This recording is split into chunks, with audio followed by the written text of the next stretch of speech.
शिशु विकास विद्या मंदिर में मातृभारती कार्यक्रम अनुष्ठित। खलिकोट ब्लॉक अंतर्गत आईटीपुर पंचायत लखनपुर स्थित शिशु विकास विद्या मंदिर परिसर में मातृभारती कार्यक्रम अनुष्ठित हो जाइछि। मातृभारती महिला मानकर एक मंच अटे जो से निजर विकास करने सह समाजर अन्य महिला मानकर विकास में सहभागिता करती। मां मानकर विकास में शिशु मानकर विकास हेबा सह राष्ट्रर विकास हेबो।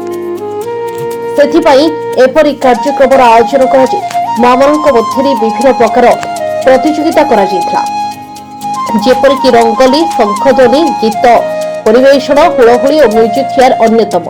ଏହି ପ୍ରତିଯୋଗିତାରେ 30 ଜଣ ମା ଭାଗ ନେଇଥିଲେ। ମୁଖ୍ୟ ଅତିଥି ଭାବରେ ଅବସରପ୍ରାପ୍ତ ପ୍ରଧାନ ଶିକ୍ଷକ ଶ୍ରୀକର ପଣ୍ଡା, ସମ୍ମାନିତ ଅତିଥି ଭାବରେ ଶିଳ୍ପୀ ସମ୍ରାଟ ପଞ୍ଚାରଣ ସୁର ଓ ପୂର୍ବତନ ସରପଞ୍ଚ ପ୍ରକାଶ ପଲେଇ ଏବଂ ମୁଖ୍ୟ ବକ୍ତା ଭାବରେ ସାମ୍ବାଦିକ ତଥା ସମାଜସେବୀ ଅଶୋକ କୁମାର ତ୍ରିପାଠୀ ଯୋଗ ଦେଇଥିଲେ। କୃତି ପ୍ରତିଯୋଗୀମାନଙ୍କୁ ଆସନ୍ତା ବାର୍ଷିକ ଉତ୍ସବରେ ସମ୍ମାନିତ କରାଯିବ। କାର୍ଯ୍ୟକ୍ରମରେ ବିଦ୍ୟା ମନ୍ଦିର ସମ୍ପାଦକ ପୁରୋହିତ ସ୍ୱାଇଁ ମାତୃଭାରତୀ କାର୍ଯ୍ୟକ୍ରମର आभिमुख्य प्रदान करथिया बेले प्रधानाचार्य तेजस्विनी वैद्य परिचालना करथिले। गुरु मां माने कार्यक्रम को सुचारू रूपे परिचालना करिबारे सहयोग करथिले। रिपोर्ट प्रेरणा न्यूज टुडे।